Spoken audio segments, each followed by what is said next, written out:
ओम श्रीमद् भगवद गीता अष्टादशोध्याय। अर्जुन बोले, हे महाबाहो, हे अंतर्यामिन, हे वासुदेव, मैं संन्यास और त्याग के तत्व को पृथक पृथक जानना चाहता हूँ। श्री भगवान बोले, कितने ही पंडित जन तो काम्य कर्मों के त्याग को संन्यास समझते हैं तथा दूसरे विचार कुशल पुरुष सब कर्मों के फल के त्याग को त्याग कहते हैं। कई एक विद्वान ऐसा कहते हैं कि कर्म मात्र दोष युक्त है, इसलिए त्यागने के योग्य है, परंतु दूसरे विद्वान यह कहते हैं कि यज्ञ, दान और तप रूप कर्म त्यागने योग्य नहीं है। हे पुरुष श्रेष्ठ अर्जुन, संन्यास और त्याग, इन दोनों में से पहले त्याग के विषय में तू मेरा निश्चय सुन, क्योंकि त्याग सात्विक, राजस और तामस भेद से 3 प्रकार का कहा गया है।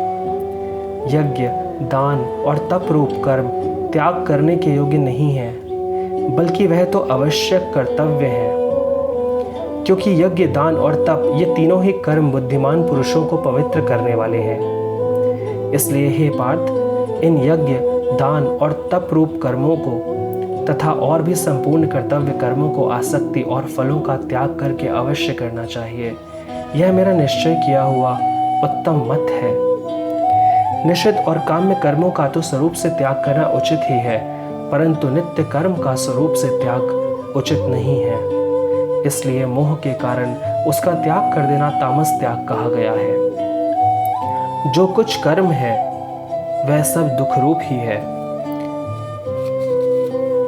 ऐसा समझकर यदि कोई शारीरिक क्लेश के भय से कर्तव्य कर्मों का त्याग कर दे, तो वह ऐसा राजस त्याग करके त्याग के फल को किसी प्रकार भी नहीं पाता। हे अर्जुन, जो शास्त्र विहित कर्तव्य कर्म करना कर्तव्य है, इसी भाव से आसक्ति और फल का त्याग करके किया जाता है, वही सात्विक त्याग माना गया है। जो मनुष्य अकुशल कर्म से तो द्वेष नहीं करता और कुशल कर्म में आसक्त नहीं होता, वह शुद्ध सत्वगुण से युक्त पुरुष, संशय रहित, बुद्धिमान और सच्चा त्यागी है। क्योंकि शरीरधारी किसी भी मनुष्य के द्वारा संपूर्णतया से सब कर्मों का त्याग किया जाना शक्य नहीं है। इसलिए जो कर्म फल का त्यागी है वही त्यागी है, यह कहा जाता है। कर्म फल का त्याग न करने वाले मनुष्यों के कर्मों का तो अच्छा, बुरा और मिला हुआ ऐसे 3 प्रकार का फल मरने के पश्चात अवश्य होता है, किंतु कर्म फल का त्याग कर देने वाले मनुष्यों के कर्म का फल किसी भी काल में नहीं होता। हे महाबाहो, संपूर्ण कर्मों की सिद्धि के ये 5 हेतु कर्मों का अंतःकरण करने के लिए उपाय बतलाने वाले सांख्य शास्त्र में कहे गए हैं। उनको तो मुझसे भली भांति जान। इस विषय में अर्थात कर्मों की सिद्धि में अधिष्ठान और कर्ता तथा भिन्न भिन्न प्रकार के कारण एवं नाना प्रकार की अलग अलग चेष्टाएं, और वैसे ही 5वां हेतु देव है। मनुष्य मन, वाणी और शरीर से शास्त्रानुकूल अथवा विपरीत जो कुछ भी कर्म करता है, उसके ये 5 कारण हैं। परंतु ऐसा होने पर भी जो मनुष्य अशुद्ध बुद्धि होने के कारण उस विषय में यानी कर्मों के होने में केवल शुद्ध स्वरूप आत्मा को कर्ता समझता है, वह मलिन बुद्धि वाला अज्ञानी यथार्थ नहीं समझता। जिस पुरुष के अंतःकरण में मैं करता हूँ ऐसा भाव नहीं है, तथा जिसकी बुद्धि सांसारिक पदार्थों में और कर्मों में लिपायमान नहीं होती, वह पुरुष इन सब लोगों को मारकर भी वास्तव में न तो मारता है और न पाप से बंधता है। ज्ञाता, ज्ञान और ज्ञेय, ये 3 प्रकार की कर्म प्रेरणा और कर्ता, करण तथा क्रिया, ये 3 प्रकार का कर्म संग्रह है। गुणों की संख्या करने वाले शास्त्र में ज्ञान और कर्म तथा कर्ता गुणों के भेद से 3 प्रकार के कहे गए हैं। उनको भी तो मुझसे भली बातें सुन। जिस ज्ञान से मनुष्य पृथक पृथक सब भूतों में एक अविनाशी परमात्मा भाव को विभाग रहित संभाव से स्थित देखता है, उस ज्ञान को तू सात्विक जान। किंतु जो ज्ञान अर्थात जिस ज्ञान के द्वारा मनुष्य संपूर्ण भूतों में भिन्न भिन्न प्रकार के नाना भावों को अलग अलग जानता है, उस ज्ञान को तू राजस जान। परंतु जो ज्ञान एवं कार्य रूप शरीर में ही संपूर्ण के सदृश आसक्त है तथा जो बिना युक्ति वाला, तात्विक, अर्थ से रहित और तुच्छ है, वह तामस कहा गया है। जो कर्म शास्त्र विधि से नियत किया हुआ और कर्तापन के अभिमान से रहित हो तथा फल न चाहने वाले पुरुष द्वारा बिना राग द्वेष के किया गया हो, वह सात्विक कहा जाता है। परंतु जो कर्म बहुत परिश्रम से युक्त होता है तथा भोगों को चाहने वाले पुरुष द्वारा या अहंकार युक्त पुरुष द्वारा किया जाता है, वह कर्म राजस कहा गया है। जो कर्म परिणाम, हानि, हिंसा और सामर्थ्य को न विचार कर केवल अज्ञान से आरंभ किया जाता है, वह तामस कहा जाता है।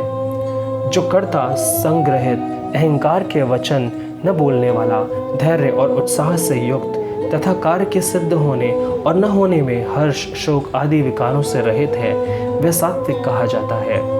जो कर्ता आसक्ति से युक्त कर्मों के फल को चाहने वाला और लोभी है तथा दूसरों को कष्ट देने के स्वभाव वाला, अशुद्धाचारी और हर्ष शोक से लिप्त है, वह राजस कहा गया है। जो कर्ता अयुक्त, शिक्षा से रहित, घमंडी, धूर्त और दूसरों की जीविका का नाश करने वाला तथा शोक करने वाला, आलसी और दीर्घ सूत्री है, वह तामस कहा जाता है। हे धनंजय, अब तो बुद्धि का और धृति का भी गुणों के अनुसार 3 प्रकार का भेद मेरे द्वारा संपूर्णतया से विभाग पूर्वक कहा जाने वाला सुन। हे पार्थ, जो बुद्धि प्रवृत्ति मार्ग और निवृत्ति मार्ग को, कर्तव्य और अकर्तव्य को, भय और अभय को तथा बंधन और मोक्ष को यथार्थ जानती है, वह बुद्धि सात्विकी है।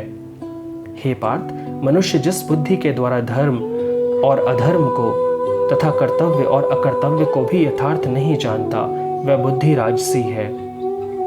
हे अर्जुन, जो तमोगुण से घिरी हुई बुद्धि अधर्म को भी यह धर्म है ऐसा मान लेती है तथा इसी प्रकार अन्य संपूर्ण पदार्थों को भी विपरीत मान लेती है, वह बुद्धि तामसी है।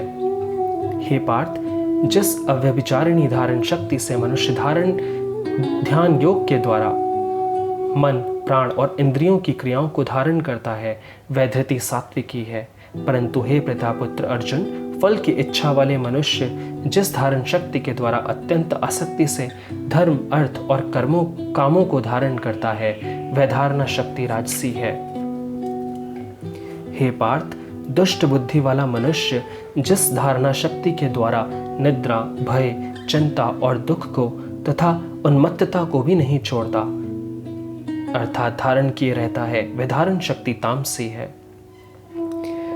हे भरत श्रेष्ठ, अब 3 प्रकार के सुख को भी तू मुझसे सुन। जिस सुख में साधक मनुष्य भजन, ध्यान और सेवा आदि के अभ्यास से रमन करता है और जिससे दुखों के अंत को प्राप्त हो जाता है, जो ऐसा सुख है वह आरंभ काल में यद्यपि विष के तुल्य प्रतीत होता है, परंतु परिणाम में अमृत के तुल्य है। इसलिए वह परमात्मा विषयक बुद्धि के प्रसाद से उत्पन्न होने वाला सुख सात्विक कहा गया है। जो सुख विषय और इंद्रियों के संयोग से होता है, वह पहले भोग काल में अमृत के तुल्य प्रतीत होने पर भी परिणाम में विष के तुल्य है, इसलिए वह सुख राजस कहा गया है। जो सुख भोग काल में तथा परिणाम में भी आत्मा को मोहित करने वाला है, वह निद्रा, आलस्य और प्रमाद से उत्पन्न सुख तामस कहा गया है। पृथ्वी में या आकाश में अथवा देवताओं में तथा इनके सिवा और कहीं भी ऐसा कोई भी सत्व नहीं है जो प्रकृति से उत्पन्न इन तीनों गुणों से रहित हो। हे परंतप, ब्राह्मण, क्षत्रिय और वैश्यों के तथा शूद्रों के कर्म स्वभाव से उत्पन्न गुणों द्वारा विभक्त किए गए हैं। अंतःकरण का निग्रह करना, इंद्रियों का दमन करना, धर्म पालन के लिए कष्ट सहना, बाहर भीतर से शुद्ध रहना, दूसरों के अपराधों को क्षमा करना, मन, इंद्रिय और शरीर को सरल रखना, वेद, शास्त्र, ईश्वर और परलोक आदि में श्रद्धा रखना, वेद शास्त्रों का अध्यापन करना और परमात्मा के तत्व को अनुभव करना, ये सब के सभी ब्राह्मण के स्वाभाविक कर्म हैं। शूरवीरता, तेज, धैर्य, चतुरता और युद्ध में न भागना, दान देना और स्वाभाविक भाव, ये सब के सभी क्षत्रिय के स्वाभाविक कर्म हैं। खेती, गोपालन और क्रय विक्रय रूप सत्य व्यवहार, यह वैश्य के स्वाभाविक कर्म है तथा सब वर्णों की सेवा करना शूद्र का भी स्वाभाविक कर्म है। अपने अपने स्वाभाविक कर्मों में तत्परता से लगा हुआ मनुष्य भगवत प्राप्ति रूप परम सिद्धि को प्राप्त हो जाता है। अपने स्वाभाविक कर्म में लगा हुआ मनुष्य जिस प्रकार से कर्म करके परम सिद्धि को प्राप्त होता है, उस विधि को तू सुन। जिस परमेश्वर से संपूर्ण प्राणियों की उत्पत्ति हुई है और जिससे यह समस्त जगत व्याप्त है, उस परमेश्वर की अपने स्वाभाविक कर्मों द्वारा पूजा करके मनुष्य परम सिद्धि को प्राप्त हो जाता है। अच्छी प्रकार आचरण किए हुए दूसरे के धर्म से गुण रहित भी अपना धर्म श्रेष्ठ है, क्योंकि स्वभाव से नियत किए हुए स्वधर्म कर्म को करता हुआ मनुष्य पाप को नहीं प्राप्त होता है। अतएव हे कुंती पुत्र, दोषयुक्त होने पर भी सहज कर्म को नहीं त्यागना चाहिए, क्योंकि धुएं से अग्नि की भांति सभी कर्म किसी न किसी दोष से युक्त हैं। सर्वत्र आसक्ति रहित बुद्धि वाला, स्पृहा रहित और जीते हुए अंतःकरण वाला पुरुष सांख्य योग के द्वारा उस परम निष्कर्म सिद्धि को प्राप्त होता है, जो कि ज्ञान योग की परानिष्ठा है। उस निष्कर्म सिद्धि को जिस प्रकार से प्राप्त होकर मनुष्य ब्रह्म को प्राप्त होता है, उस प्रकार को हे कुंती पुत्र तू संक्षेप में मुझसे सुन। विशुद्ध बुद्धि से युक्त तथा हल्का, सात्विक और नियमित भोजन करने वाला, शब्द आदि विषयों का त्याग करके एकांत और शुद्ध देश का सेवन करने वाला, सात्विक धारणा शक्ति के द्वारा अंतःकरण और इंद्रियों का संयम करके मन, वाणी और शरीर को वश में कर लेने वाला, राग द्वेष को सर्वथा नष्ट करके भलीभांति दृढ़ वैराग्य आश्रय लेने वाला तथा अहंकार, बल, घमंड, काम, क्रोध और परिग्रह का त्याग करके निरंतर ध्यान योग के परायण रहने वाला, ममता रहित और शांति युक्त पुरुष सच्चिदानंद घन ब्रह्म में अभिन्न भाव से स्थित होने का पात्र होता है। ब्रह्मभूतः प्रसन्नात्मा न शोचति न कांक्षति, समः सर्वेषु भूतेषु मद्भक्ति लभते पराम। फिर वह सच्चिदानंद घन ब्रह्म में एक ही भाव से स्थित प्रसन्न मन वाला योगी न तो किसी के लिए शोक करता है और न किसी की आकांक्षा करता है। ऐसे समस्त प्राणियों में समभाव वाला योगी मेरी पराभक्ति को प्राप्त हो जाता है। उस पराभक्ति के द्वारा वह मुझ परमात्मा को मैं जो हूँ और जितना हूँ ठीक वैसा का वैसा तत्व से जान लेता है तथा उस भक्ति से मुझको तत्व से जानकर तत्काल ही मुझ में प्रविष्ट हो जाता है। मेरे परायण हुआ कर्मयोगी तो संपूर्ण कर्मों को सदा करता हुआ भी मेरी कृपा से सनातन अविनाशी परम पद को प्राप्त हो जाता है। सब कर्मों को मन से मुझ में अर्पण करके तथा संबुद्धि रूप योग को अवलंबन करके मेरे परायण और निरंतर मुझ में चित्त वाला हो। उपर्युक्त प्रकार से मुझ में चित्त वाला होकर तो मेरी कृपा से समस्त संकटों को अनायास ही पार कर जाएगा, और यदि अहंकार के कारण मेरे वचनों को न सुनेगा तो नष्ट हो जाएगा, अर्थात परमार्थ से भ्रष्ट हो जाएगा। जो तू अहंकार का आश्रय लेकर ये मान रहा है कि मैं युद्ध नहीं करूंगा, तो तेरा ये निश्चय मिथ्या है, क्योंकि तेरा स्वभाव तुझे जबरदस्ती युद्ध में लगा देगा।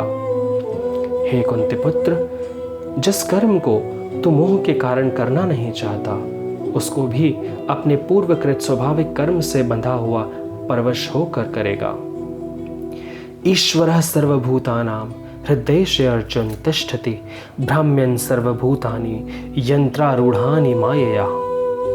हे अर्जुन, शरीर रूपी यंत्र में आरूढ़ हुए संपूर्ण प्राणियों को अंतर्यामी परमेश्वर अपनी माया से उनके कर्मों के अनुसार भ्रमण कराता हुआ सब प्राणियों के हृदय में स्थित है। हे भारत, तू सब प्रकार से उस परमेश्वर की ही शरण में जा। उस परमात्मा की कृपा से ही तू परम शांति को तथा सनातन परम धाम को प्राप्त होगा। इस प्रकार यह गोपनीय से भी अति गोपनीय ज्ञान मैंने तुमसे कह दिया। अब तू इस रहस्य युक्त ज्ञान को पूर्णतया भलीभांति विचार कर जैसा चाहता है वैसा ही कर। संपूर्ण गोपनीयों से अति गोपनीय मेरे परम रहस्य युक्त वचन को तू फिर भी सुन। तू मेरा अतिशय प्रिय है, इससे यह परम हितकारक वचन मैं तुझसे कहूँगा। हे अर्जुन, तो मुझ में मन वाला हो, मेरा भक्त बन, मेरा पूजन करने वाला हो और मुझको प्रणाम कर। ऐसा करने से तो मुझे ही प्राप्त होगा। ये मैं तुझसे सत्य प्रतिज्ञा करता हूँ, क्योंकि तू मेरा अत्यंत प्रिय है। सर्वधर्मान परित्यज्य मामेकं शरणं व्रज, अहम त्वा सर्व पापेभ्यो मोक्षयिष्यामि मा शुचः।